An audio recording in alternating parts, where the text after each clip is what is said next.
ദിവ്യബലിക്കാണ് നമ്മൾ എല്ലാ ദിവസവും പിള്ളേരെയും കൊണ്ട് പോകുന്നത്. അതിനൊപ്പം തന്നെ നമ്മൾ കുർബാന കഴിഞ്ഞ് വന്നു കഴിഞ്ഞാൽ നമ്മൾ എല്ലാ പിള്ളേരെയും കുർബാന കഴിഞ്ഞ് വന്നപ്പോൾ തന്നെ എല്ലാവരോടും നിൽക്കാൻ പറയും. പ്രയർ റൂമിൽ തന്നെ നിന്ന് അവരെല്ലാവരും നമ്മൾ തലയിൽ കൈവച്ച് നമ്മൾ പ്രാർത്ഥിക്കും.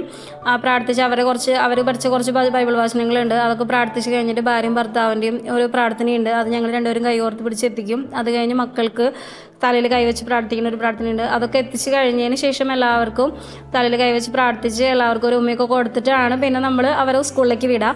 പിന്നെ നമ്മളത് കഴിഞ്ഞ് ഇപ്പോൾ അത് കുറച്ച് നാളായിട്ട് ആൾക്കൊരു സർജറിയും പ്രശ്നങ്ങളൊക്കെ വന്നപ്പോൾ നമ്മളതൊന്ന് മുടങ്ങി.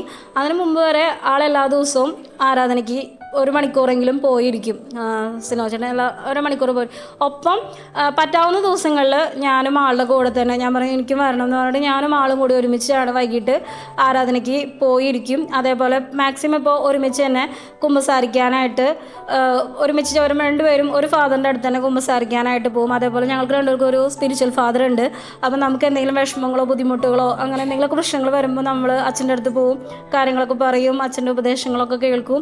അപ്പോൾ അതേപോലെ ജീവിതത്തിൽ കാര്യങ്ങളൊക്കെ ഒന്ന് ചെയ്യാനായിട്ട് നമ്മൾ ശ്രമിക്കും. അങ്ങനെയാണ് ഇപ്പോൾ ഒരു ലൈഫ് ഇങ്ങനെ പോകുന്നത്.